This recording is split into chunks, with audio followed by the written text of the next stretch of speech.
Good afternoon and hello, family. We're back again for another episode of Speaking Legally, where the legal meets the cultural, brought to you by Destiny Designs University. And I'm Dr. Stacey N.C. Grant, and I'm joined by my two co-hosts, our expert attorneys, Edward Pichardo, Esquire, and Royce Russell, Esquire. We have lots to talk about like every week, but before we get into all of the stuff, I'm going to allow my co-hosts to greet you as they normally do. Hola, buenas tardes. This is Ed Pichardo. Welcome to our show today, Speaking Legally. Once again, as I state every week, I hope you find it informative and fulfilling. We got a lot to cover.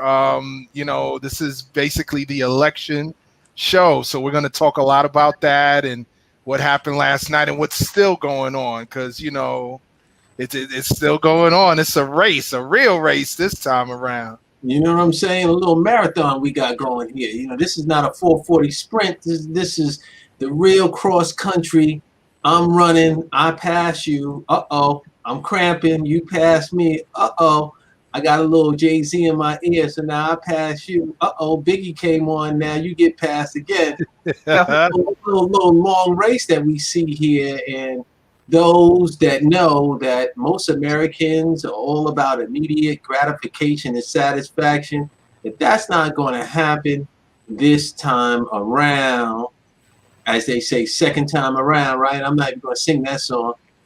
You're going to have to wait your turn and get in line, get in where you fit in. And I just want to say what's up to everybody out there, hola, as my partner said, and all that good stuff. So let's get cranking. Let's get popping, Dr. Grant. Let's start the voting show. Okay, Mr. Russell. And hey, welcome to the show, and to everybody who tunes in on a regular basis. Welcome. Ed already got called to start the recount already. I'm sure that's a phone call from the Trump folks. They need him to come on down. They want him to hurry up and file that lawsuit. But you were saying, go ahead, continue. What were you saying? Lord have mercy. Yeah, Ed will be right back. Look, this is live, and we have two attorneys who are on call. And, last week we held it down for you while you were handling your business in the court of law. And we appreciate the fact that we can get real-time information, advice, and wise counsel, not sidewalk attorneys, but these are two practicing attorneys who can help us understand how the legal meets the cultural. So we do appreciate you. Did you say wise counsel, not side counsel? Because I like that. We wise counsel, not side counsel. The side you get on 125th Street. I get it. I'm with you. So yes, there's a lot going on. Before we get into what we've been witnessing, let me just say it's okay if you're not okay. I think everybody is confused as to what's going on in the country, and I want to shout out my guy, Van Jones, who I think put it together in one of the best ways I've heard commentary and listening to what's been happening from all the pundits. Yes, the political outcome is still in flux, and we're counting and we're seeing all of the different challenges. But what was more disturbing, and I agree with Van, is that the moral compass of this country is like, how is this race so close? With everything that we've been seeing and all that's been going on, it's hurtful. And that's what he said. It's just hurtful to watch where we are as a country. And I would just agree with him in that this has been traumatic for a number of reasons that we'll talk about today. But if you're watching and you're figuring out what to do, some people are really stressed. On a serious note, folks are fighting off depression. We're dealing with a global pandemic. We're dealing with, as Reverend Freddie Haynes would say, a 1619 pandemic with race issues. We're seeing all of what's going on. And now this election that could linger all the way until December if certain things happen. So it's a lot. And we just want you to know you're not alone if you're feeling it, going through it. But we need to process what's happening so that hopefully from a mental standpoint, you're not overwhelmed by what you're seeing. And please don't, I would say, watch too much of the news because it will drive you crazy. You have to watch enough, and we're going to talk about it today, but keep your sanity and keep focused on your house, the things that you need to do to survive and to get through this 2020, because it has been a year. So let's actually, Dr. Grant, one of the things that you said, I spending this time where you're working from home, you see a variety of shows and people that are experts in talking about being anxious, right? They talk about looking at the things to be grateful for and looking at the things that you can control, right?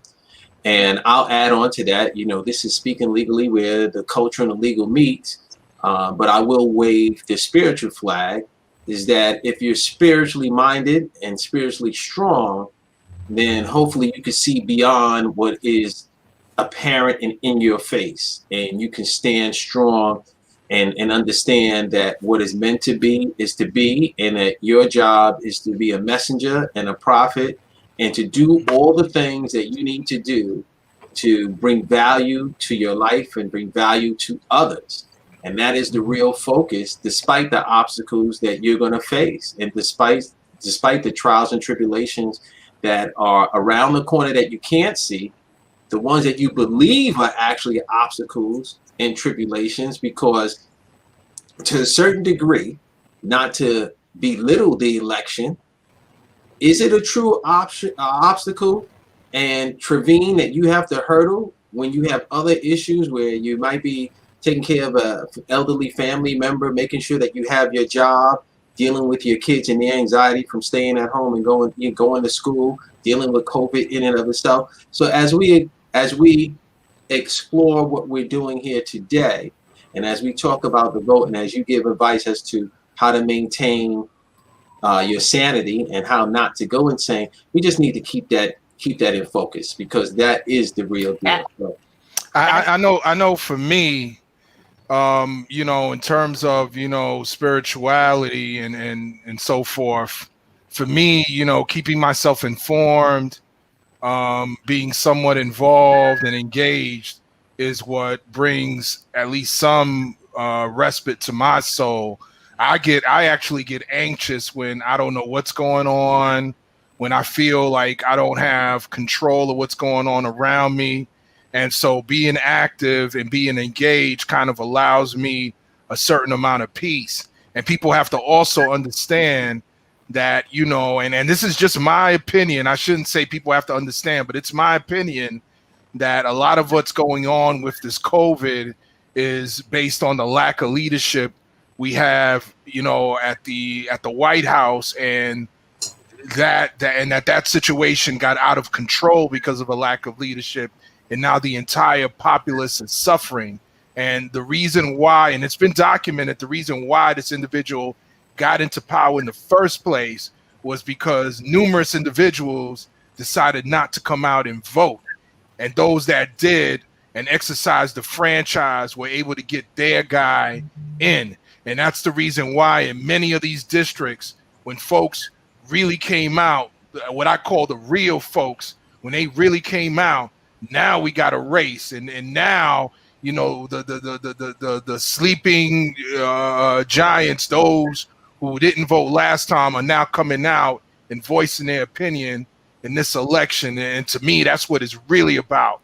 I mean, I don't. For me, ignorance is not bliss. To me, ignorance is pain.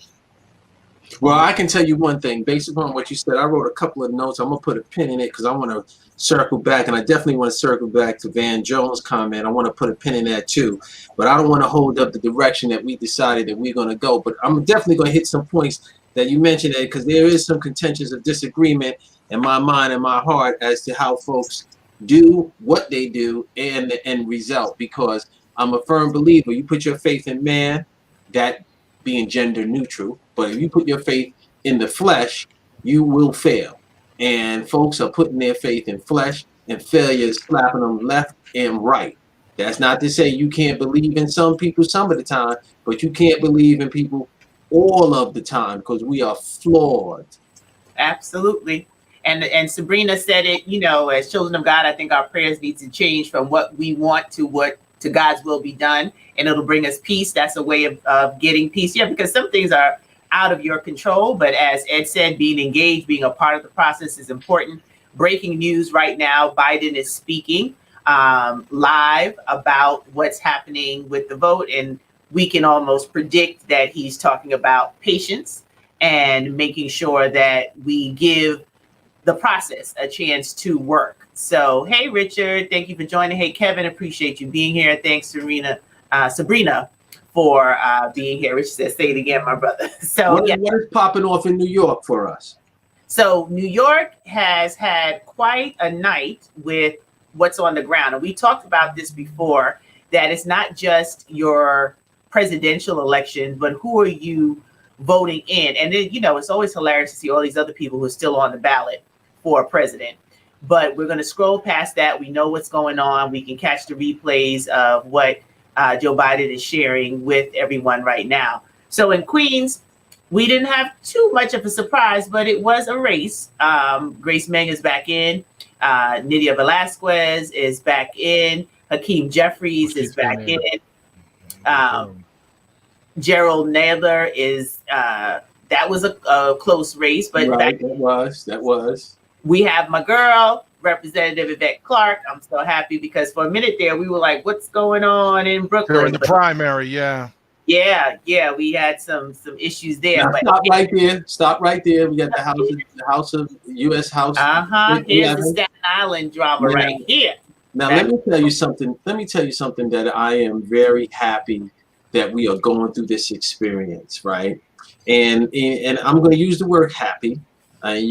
Folks can agree to disagree, but the experience that we're going through now, and what we're seeing now, has done exactly, from my perspective as a parent, spoke volumes and light into the words that Ed has said before. Being engaged and being active. And what do I mean by that? I have a 14-year-old young daughter here who, at this early age, because of all the negativity, the hysteria, the lack of leadership, wanting a different position in life, what is going on with COVID, what is going on with racism and law enforcement and Black Lives Matter and folks standing on lawns with guns, and how all this is shaping up at the age of 14. Now I can tell you, at the age of 14, 8th grade going to 9th grade, all I was doing was trying to be Dr. J. You know what I mean? Playing basketball. That's it. And I wasn't engaged on this level on a political scope, right? I might have been engaged in an African diaspora scope, but not engaged in politics. But what all this has done has made her aware and has gotten her involved and engaged. So let me bring it to the point that I'm making. When we look at Nicole and Max run, for the longest, she thought Max Rose was a Republican. You say, why? Because the negativity that was associated with his commercials, they were brash, they were harsh. As a matter of fact, I think he even cursed in one of the words, one of his campaign ads. And she associated that negativity with Republican. Yeah, I mean, that's not far-fetched, right? We take it from the top. You look at Trump. It's been negative, negative, negative, negative. Lo and behold, she dug a little further and she found out that he was a Democrat, which kind of shook her because she didn't see Democrats in that light. That goes to what we really need to be mindful of this. Are we really voting based upon party, or should we be voting based upon the person, right? Are we voting because the person is a Democrat and we expect them to do certain things, which we have been fooled before? Or are we voting on the person irrespective of what party they represent and taking a chance because their perspective is a perspective that we akin ourselves to? And that brings me to, what you said about Van Jones and how he was, shocked in the moral aptitude or the moral compass of what's going on in America. We need to explore that it is not a black and white, it's many cultures, and many cultures have different perspectives. And their moral compass, because we're a melting pot, is not the same of what it used to be when it was just black and white folks, and it was just black folks just lying with the Democrat, then we're going to get what we want, and white folks lying with the Republicans, they're going to get what they want. So, if I may, I think what happened in that race basically was you got Max Rose, who's a Democrat in an otherwise Republican district that normally votes Republican. Correct. And the reason he got voted in the first place because he's a military veteran. And then towards the end, towards coming closer to election day, he had to really do a quick pivot to the right. He started lambasting de Blasio and distancing himself from him, and anything that could closely be associated with the left. The Republicans, the Nicole Malliotakis folks were basically playing this video of him marching with, I believe, some Black Lives Matter protesters, and in heavily cop residential Staten Island. Of course, that was bad news for his campaign, because and then they started coming out with commercials. Oh, this guy, he's a lefty, et cetera, et cetera. So he felt like he had to reassert his right credentials. Look, I'm a veteran. I'm pro cop. I'm pro this. But it was too late. He even tried to explain that. Look, I didn't agree with everything that the protesters wanted, but I was marching with them because I wanted to support them in their right, their First Amendment right to protest and assemble. But when you dealing with a lot of folks who are of that population, that ilk, that mentality, that ideology, they don't seem to want to hear any of that. They were, they came out in force, and sure enough, we're looking at the results we are now. And listen, that wasn't the only race where because a lot of people don't understand that in New York City you have these Republican enclaves.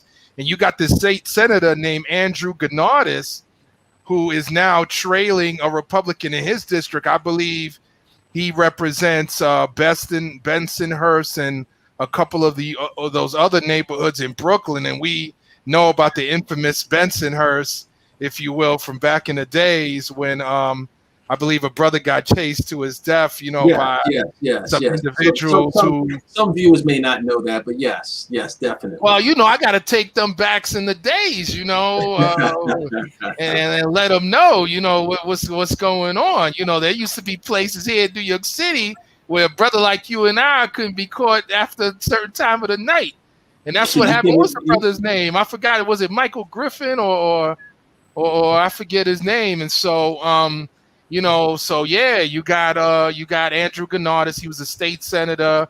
He voted, I believe, some of that 50A and all that. And of course, they used that against him. Oh, this guy's a lefty. And sure enough, now he's trailing. And, just to mention something, a lot of this stuff about Republican versus Democrat, when it comes to certain districts, okay, what they call those purple districts, where you got these conservative Democrats, they call them, what do they call them? The blue dog Democrat, whatever they call them.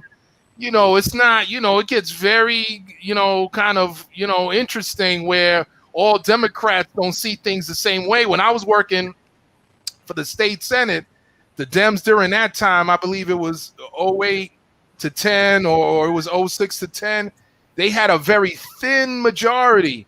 And so the Democratic members who lived in Long Island, who lived in upstate, who lived in certain places, they would tell the senators from the city, man, I'm sorry, I can't vote for that because the folks in my district are going to go, buck wild and vote me out of office. And we're not going to have any majority after that. So, it's a lot of this, and in terms of, I agree with you. It's not about you putting your faith in the flesh. You got to put your faith in your goals, your ideas, and pursue that and have your list of what it is that you're looking for from these candidates and make sure that they fulfill what it is that you're looking for. And if they're not, you call them out on that. You call them out while they're in office. And then if they don't change their tune, you vote them out of office and you start looking at and supporting candidates that are going to overtake or going to be able to take that office. We have to be strategic. We have to stop playing chess and start playing checkers. That's all I'm going to... Stop playing checkers and start playing chess. You actually want to play chess rather than checkers because that's a thinking game. But I understand what you're saying. Yeah, we got you. But we have a couple. But that's to the point of, you can go through it, Dr. Grant. But that's to the point, Ed, of what you're saying. You're highlighting once again, it's the person and their politics over the party itself that's going to drive things. So even when we look at these absentee ballots that's coming in from a variety of states, a variety of states, and we're making, and the media is making assumptions that because it's mail-in, it's going to be Democrat, and because this is a heavy Democratic county and it's mail-in, so that automatically means it's going to be Democrat. Not so effing fast, because it is about the person and probably not about the politics, and you need to watch yourself. Absolutely. So we have a couple of comments. Hey, Red. Hey, Deborah. Thank you all for joining in. And, just going back to what you both have said, and in regards to Van's comments, I think what he was representing is the fact that there's some just genuine human interest, civil rights, kindness, some things that are on the ballot that you would think would separate the race from being so close. And I don't know about that, Dr. Grant. Look, I'm talking about, I was speaking to a bunch of African American women above the age of 70 that hold, I don't want to hear about any abortion. Period. Point blank. Don't even come to me with that. I was born in an era where you never even said that. And I was against it then, and over time you can talk about all the exceptions in the world, and that's why when you look at, why is Trump getting the elderly? Why is that happening over there no matter what the color is? It's because there are certain things that people hold to their vest. And I don't mean no disrespect to Van Jones. I just don't want him to skip over the fact that there are certain things that people hold to their vest, and they hold it more closely than the moral compass of what's going on and how they see things, whether it's spiritual, whether it is ethics from them growing up. And that black woman or that Latino woman is walking in and saying, hey, if I vote for this other party, then, pro-life and everything that I'm against is going to be the rule of the day. So, and it's one issue, just one issue of a myriad of other issues that people are sticking to and saying, this is why I'm going this way. And I'd be damned with the moral compass. I'd be damned the black lives. They want the black lives too, and they want to make sure blacks get all the justice and Latinos and people of color get all the justice in the world. But, the beatdown ain't that devastating versus my spiritual akin to someone aborting a baby. And those are the things that we're dealing with. And there's no monolithic thinking in this. There is a variety of thoughts when it comes down to this. It definitely is. And there's a lot that we now need to look at, and we talked about on the show, who you're putting in office. Because while all of this has been happening, we have over 190 appointees that have been put in appellate courts. Things are going to shift regarding who you elect. So it's important. And yes, I agree with the fact that there are so many different pieces to this. And Red said, are you all under the impression that we could have done something different if we had more people go out to vote? Richard is saying that we should be voting on that person and what they stand for, close to beliefs, regardless of party. Kevin, you're saying the Board of Elections is run by Republicans and all politics are local. And yes, we need to play chess, not checkers. Here it is. Here it is to the point of, is there anything more that we could have done, right? So with the record numbers that we're seeing here, and once again, I'm just going to I got this shirt, it says explore, and I keep on using the word explore because that's what this whole process is forcing us to do. It is forcing us to explore the fact that there's other people that are contributing in other cultures. This is speaking legally, right? Other cultures that are weighing in, that is tipping the card in reference to what is important to me. What are the things that I'm looking for? There's no coincidence that Trump started talking about socialism, started talking about dictatorship. Who do you think that's resonating to? That's resonating with Cubans. That's resonating with people from Haiti. That's resonating with people from third world countries that are saying, yo, wait a minute, what? Now, I'm not saying that they're right in their thinking, that they haven't done, that they should have done more critical thinking. But when you start throwing out terms like that, you're directing your comment towards a certain group. And a certain group is picking up on that. And they're reacting to that. And this is what you're seeing, part and parcel. This is what you're seeing. And if I may, Speaking legally, where the legal meets the cultural. I don't know if people understand what we're really trying to say there. We're trying to say many things. And when I think about legal meets the cultural, I think we need to think about power when it meets the cultural. You were talking about something very interesting. You're talking about, say, the faith community voting for candidates that may be against their interests simply because they have some cultural affinity to them. Or spiritual. Anti-abortion, even when it extends to sexual orientation, LGBTQ, and some folks in the faith community say, well, I don't care, but I'm against that, and I don't care what happens or what that candidate otherwise stands for. Many years ago, and you had the issue of family values. And I want to point something out to folks if they don't know this little historical tidbit. When President Obama was running as senator of Illinois, he was the black Democratic candidate in a race with a very strong white Republican candidate who was also running for that office in Illinois.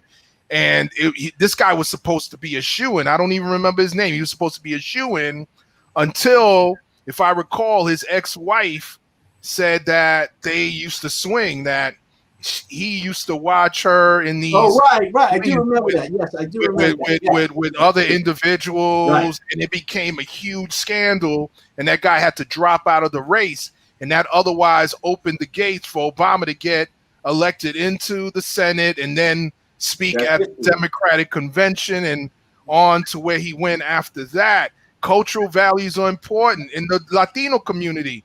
There was a little scandal earlier in the Biden campaign where people were talking about Biden said something that seemed to allude that the Latino community was somewhat monolithic versus the African American community, the black community, and it had to be pointed out quickly that no, Latinos run the range. In particular, in Florida, you have conservative Cubans there. Yes, sir.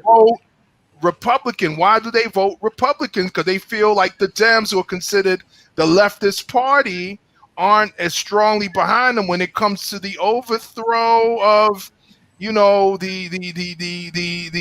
government in Cuba. So they vote Republican, even though in many cases the Republicans, don't hold the same values or don't support them in certain ways. And you got Cubans, you got Puerto Ricans, you got Puerto Ricans in different parts of the country, you got Mexicans and Chicanos, and they have different interests. I remember at the state Senate level, we kept pushing a farm workers bill, and you'd have some Puerto Ricans saying, listen, that's not a big deal for me. I don't see no Puerto Ricans on no farms. That's those Mexican folks, those immigrants coming over the border. You got Latinos who are middle class to wealthy versus Latinos who are poor. It runs the range. And so whenever you make that mistake of looking at Latinos as monolithic simply because, they all speak Spanish, man, come on, are you serious? And Ed, to your point,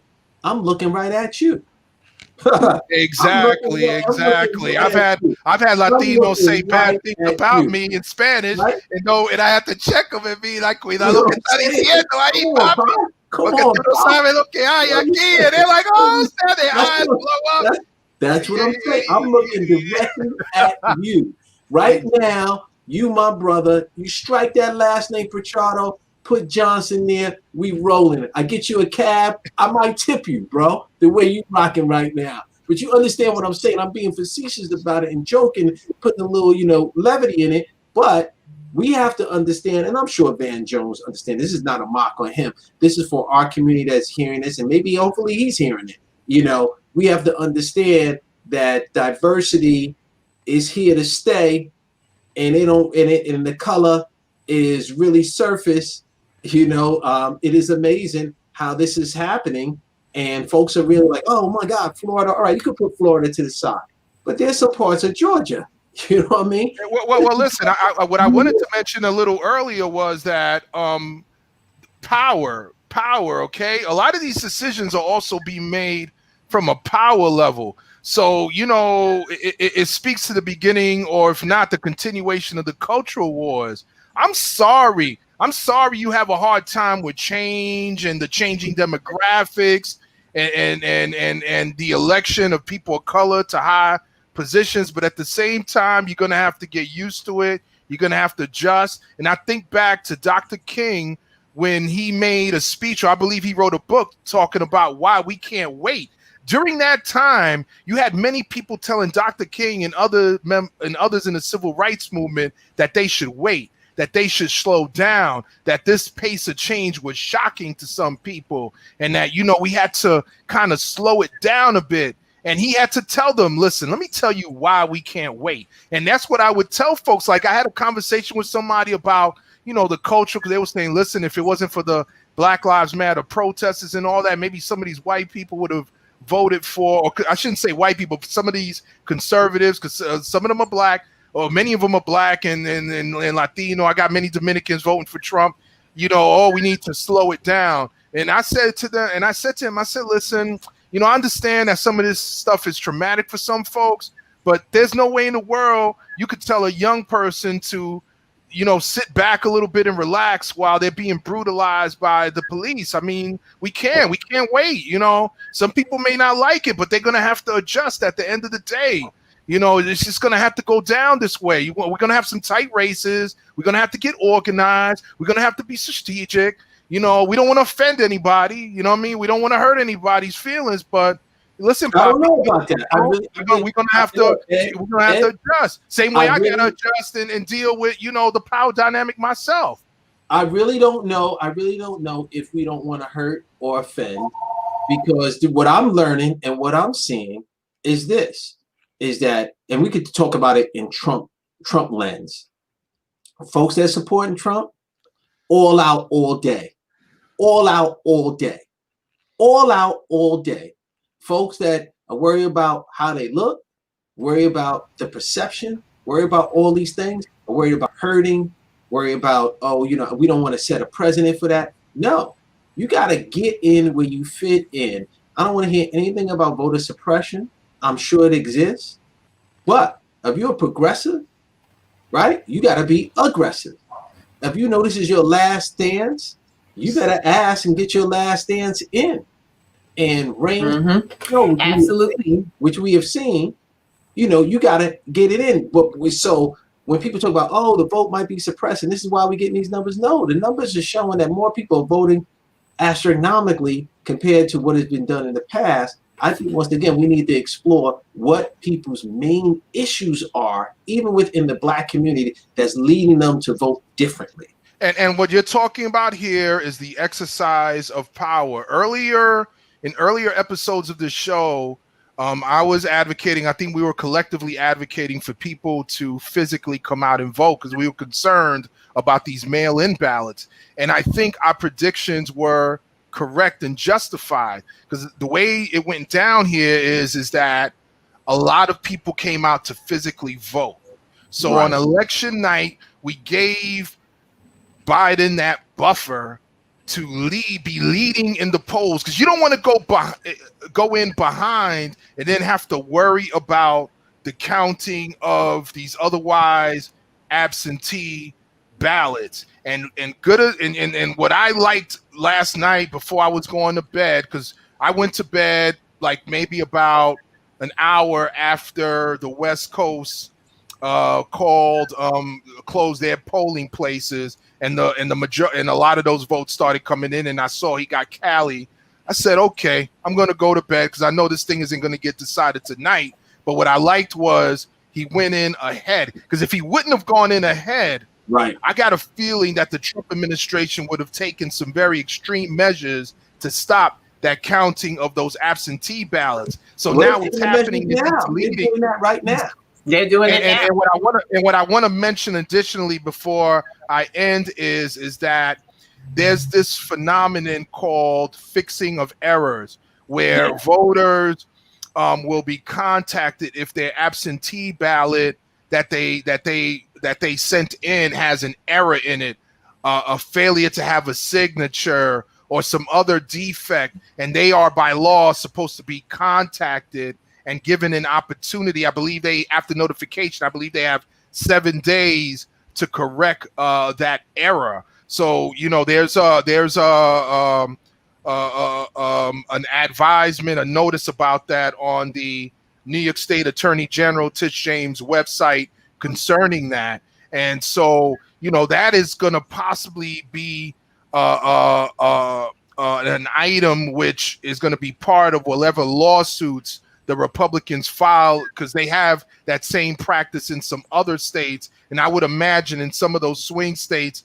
that may become an issue for lawsuit. Also, you have spoiled ballots, which you have individuals, in particular, I believe in Michigan, you're allowed to go to the County Board of Elections and ask for your ballot so that you could spoil it, meaning that you could basically nullify it. So then you could,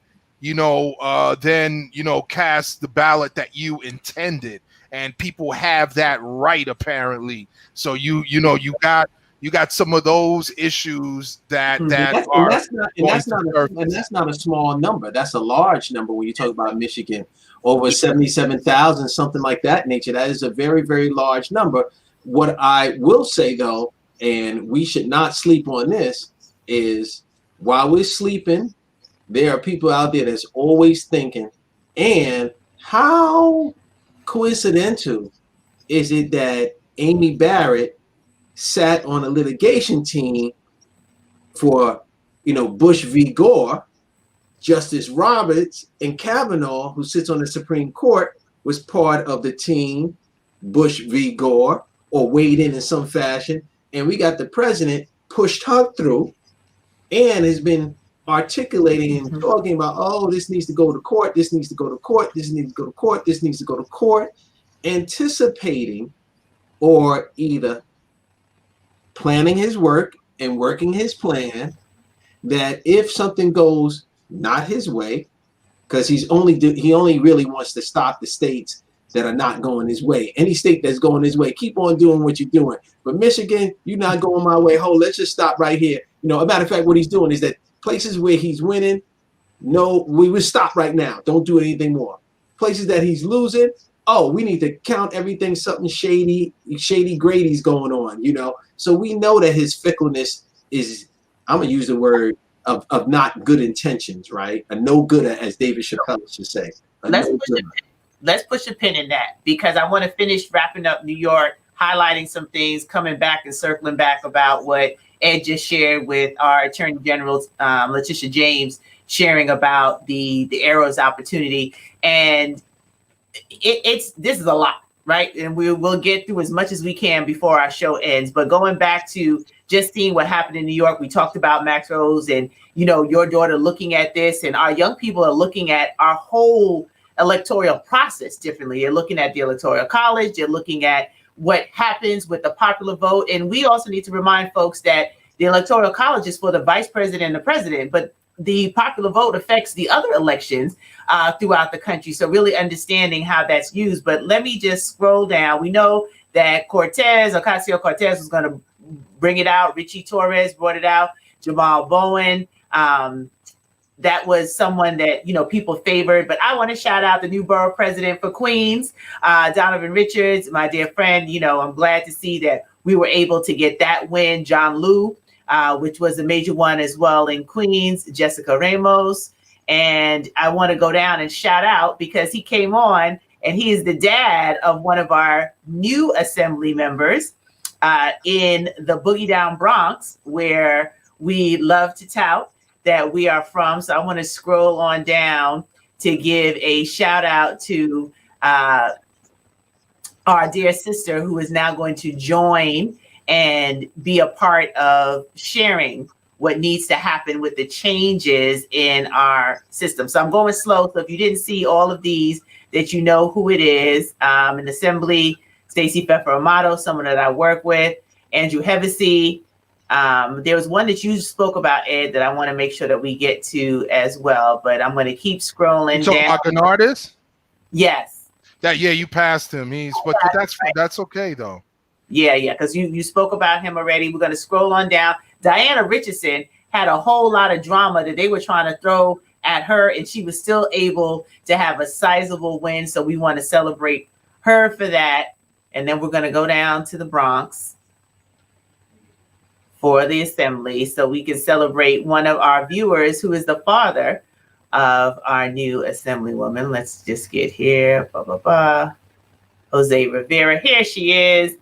Assembly District 79 in the Bronx. Chantel Jackson. Stephen Jackson is here with us, watches the show. And he made a comment that I want to share. Can change their game plan from the status quo, use business tactics, understand their market, and communicate the benefits that they're going to provide when elected. Too many useless ads killed some of these candidates. He looked at the Bronx candidates, and the ones that did not use their standard candidate playbook are successful, and his daughter happened to win. And we're excited for a new, fresh mind, another woman, African-American woman, going to the New York State Assembly. So very excited about that. And we see a lot is changing because women are taking our positions in the electorate. And this is just an example here in New York. Carl Hesty, he's still, Speaker of the House here. And I think this is about it. So now we're going to get back into what you were talking about. And I'm going to share the information from our state attorney general on really understanding that if there are errors, what to do so that you can get the information that you need. You can go straight to her website, which is the Attorney General website, but it's ag.newyork.gov. So ag.ny.gov. And here, if you had any issues with your absentee ballot, any errors, this is outlined, gives you all of what you need to do so that you can have the proper procedures taken and making sure that your absentee ballot errors are corrected. So once again, you can go to ag.ny.gov. That's for those of you in New York, but we do have people viewing from all over the country. So I'll come back to where you were going with the next part of just looking at what we're seeing. And Kevin said that for some, the issue is the browning of the country, and for some folks, their privilege is at stake. Good point, Kevin. And he also said they should recuse themselves from Trump v. Biden. If that happens, a couple of things. One is that for all the information we have given, for those viewers that live in New Jersey, live in Connecticut, live in Virginia, live wherever you live, what you need to do is go to the Attorney General website or the website for your residents and see what can be done if your ballot was spoiled or there was an error. So we highlight New York, but we share that information so that could be the catalyst for you to look at your own state and see how you can go about ensuring that your vote was counted, or what are the rules and regulations. That's one. Number two, in reference to anybody recusing themselves, you can forget it. The game is rigged. We know that that's never going to happen, right? Because that speaks to what we've been talking about. Power talks, bullshit walks, right? And power speaking very loud and clear here. The browning is happening, but culturally, internally, what we have to understand before we wave that flag of voter suppression or wave the flag of anything else that's external, we have to look internal.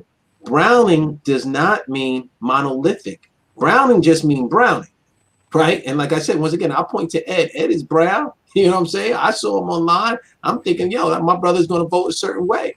I don't know his historical background and family background. I don't know if being Dominican plays a role in certain words that are said, or certain things that the candidates are doing. And we have to use the critical thinking to understand that there's going to be more nights like this than nights of what it used to be, because the world is complex.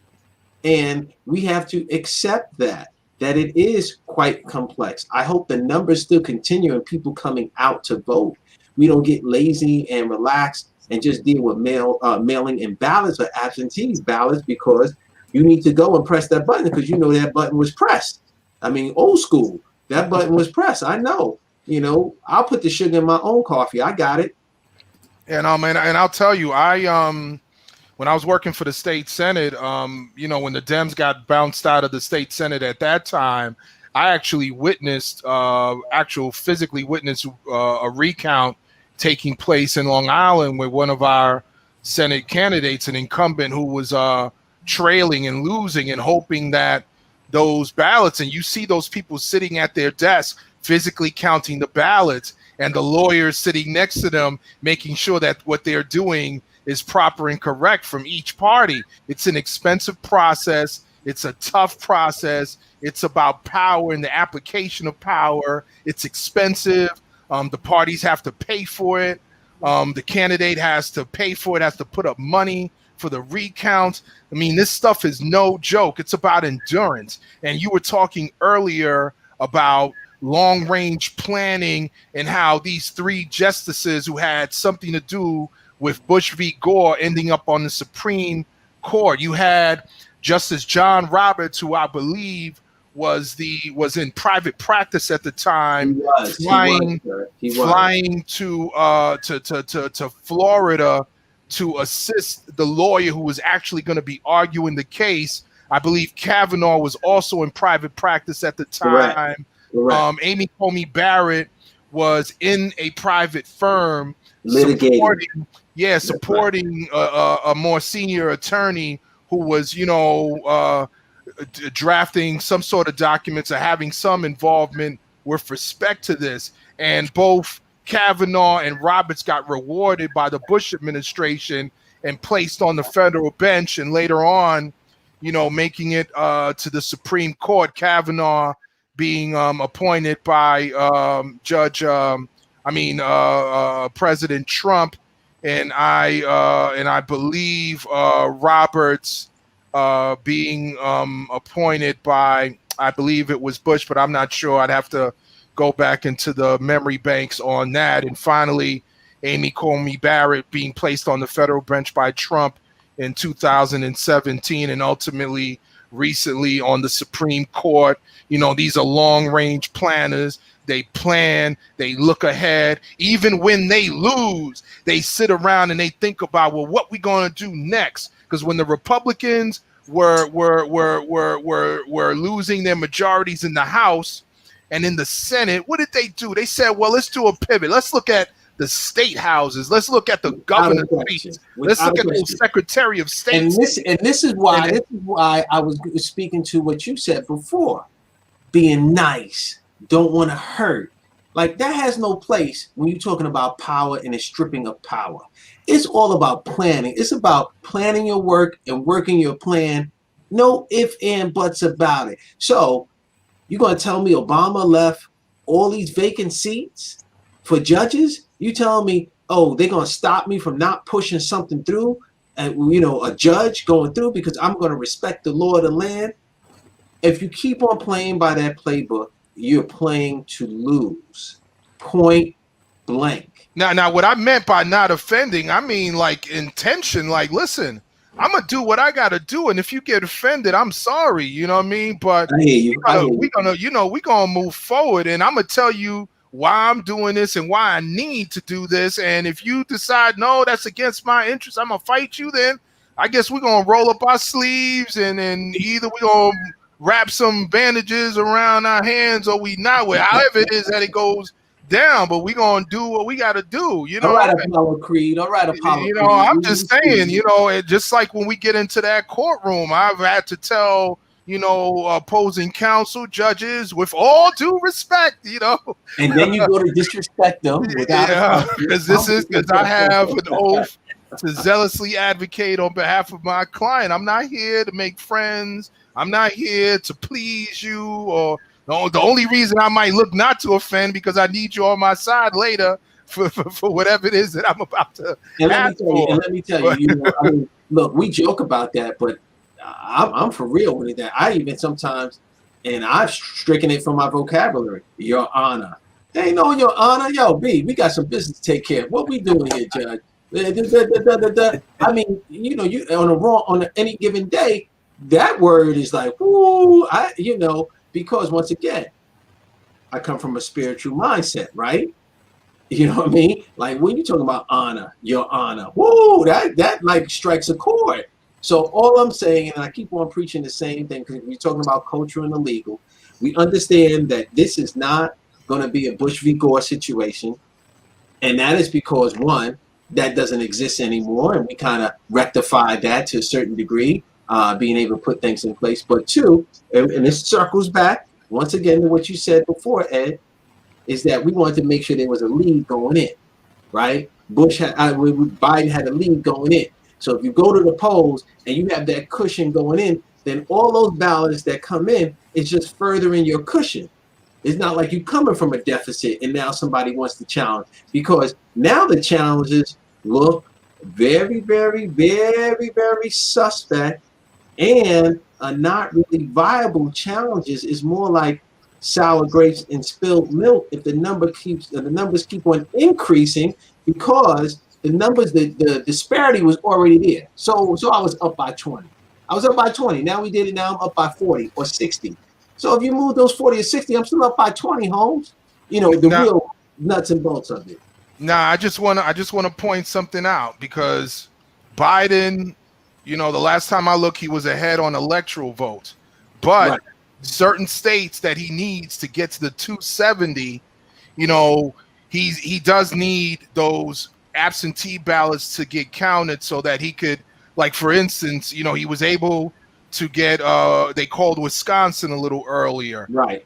At first, he was at a deficit there, but apparently there were a number of absentee ballots that I think had to be counted in Milwaukee. Now, Milwaukee is the main city in the state of Wisconsin. You got Milwaukee and you got Madison and you got one or two others, but the main ones for, is, you know, especially for Dems, is you got Dane County, which is the seat of the capital, Madison, and the University of Wisconsin, a university town, educated, need I say more? And then you got, you know, Milwaukee, urban, large African-American population, otherwise progressive. A lot of those votes had to be, absentee ballots had to be counted. They did start getting counted. Apparently, you know, that was able to put them in the lead. I believe in Michigan, a lot of those ballots had to be counted in Wayne County, which I think is the seat of Detroit. So, you know, there are places where, you know, and you know, in Pennsylvania, they're waiting to count those ballots. In Philadelphia, the hope is there that, you know, folks came out, did what they had to do in terms of, you know, the ballot, because, you know, the same day votes got counted. And this is what I'm talking about, that same day in the buffer. You know, nationally, folks came out, you know, but in some of those other areas, you know, in terms of the road to 270, you know, that's where, you know, that's where the fight is. So, you know, it's all, you know, it's all of this going on, you know, in terms of Bush v. Gore. I think in terms of the idea, see, because Bush v. Gore is an idea. The case is over, but there's this idea of, how do you have an election being overturned by the courts? How do you have courts deciding whether counts should continue to take place? What votes should count and which ones couldn't? I believe the big issue there was voter intent and, you know, these so-called hanging chads, because they were some of the first jurisdictions to use these computerized ballots, and apparently the machine didn't count for those that had, you know, because I mean, you know, I know you folks are, both of y'all, a little younger than I am, but I don't know if you remember the old IBM machines where the card was like full of those little holes, and that's,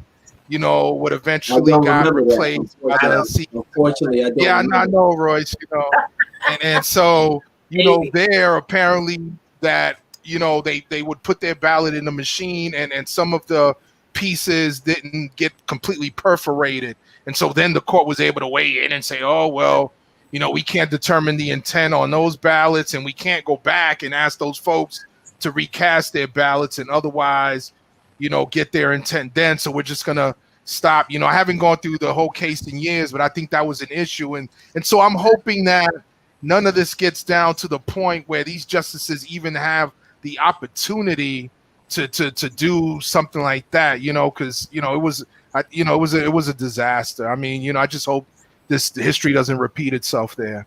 But it is a major case study. It is a major case study for planning your work and working your plan. Exactly. And smart people have sometimes smart people have even smarter people around them, but sometimes Most likely, dumb people have smart people around them, right? And so, whatever you think of the president, however you limited vocabulary and all, if he has smart people around him, which in his case, a lot of times not, but whoever seeks through, if he has smart people around him, they are looking at the playing field. And they're saying, there go the minds right there. So go say this. There go the mind right there. So go talk about that. This is set up so we can file this. Now, I do think they will be unsuccessful in a lot of the applications because the standard that they have to prove.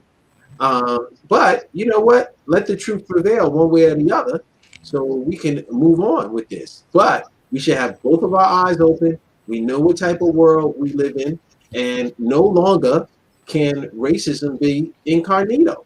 We know it. We see it now. It's out. Let's get going, bro. I know what you're about. You know what I'm about. I see it in the elections. I don't have to be shocked or appalled by the numbers. I know the deal. And let's stop playing around with this playing nice. Let's do what we got to do.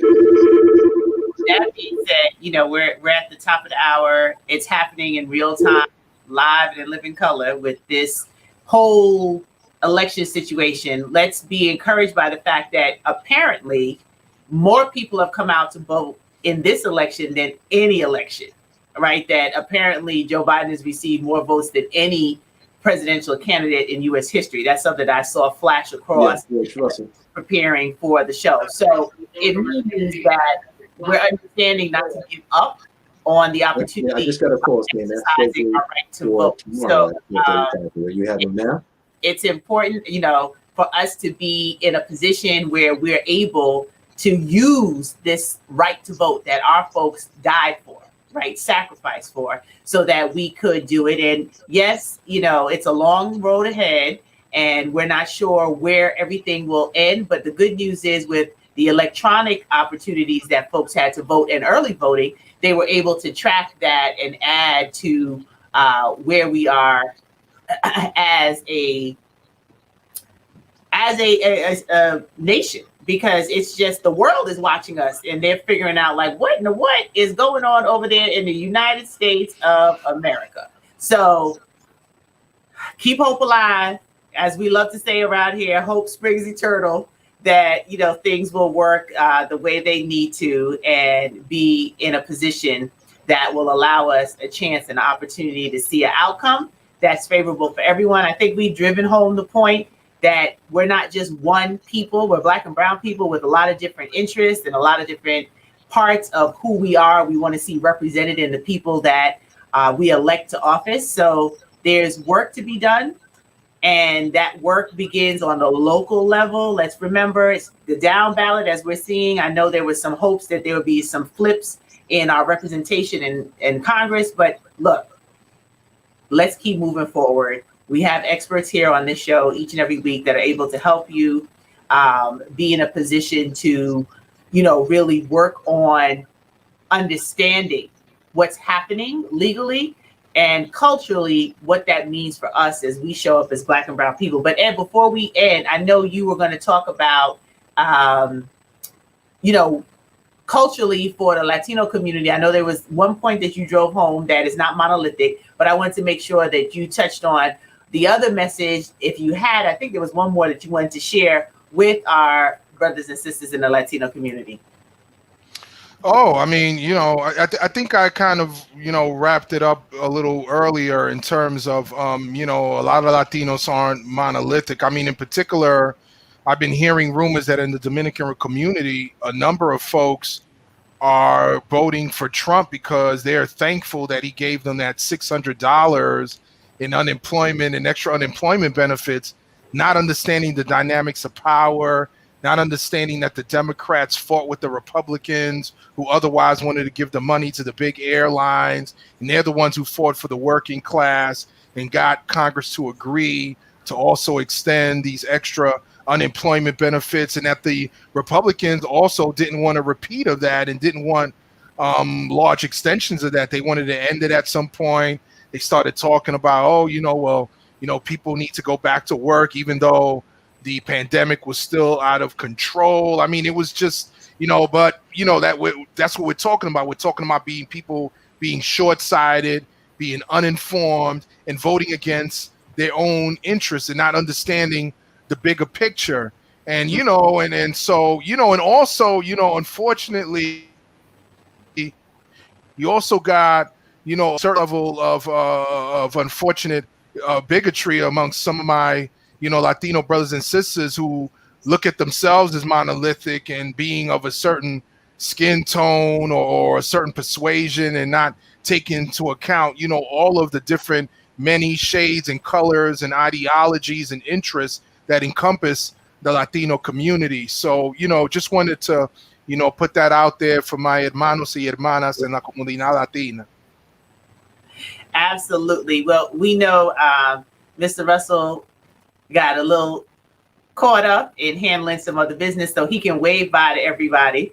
But we know that you're managing business over there. But thank you for tuning in to Speaking Legally, where the legal meets the cultural. We'll have a lot to recap next week. God spare our lives. But be encouraged. Focus on the important things that you need to do in your own home, in your own community, and let's bubble up all of our issues to the top of who we put in office to represent us, whether it's on the local, state, or the national level. And God bless America is all I can say, because I just want peace. Whatever happens at the end of the day, I just pray for peace, no ignorance and unnecessary crazy going on in this world, so that we can move forward with a pandemic that has not gone away and keeping people safe. And so wash your hands, wear your mask. I don't care what other folks are saying. Be careful, because we know in the Black and brown community, when America catches a cold, we get pneumonia. So let's be careful of how we deal with this and be mindful of how we operate. But we appreciate you being a part of the show. Thank you for tuning in, and we'll see you next week. Same time, same place. Bye-bye for now, everyone. Okay, take care, everyone. Peace.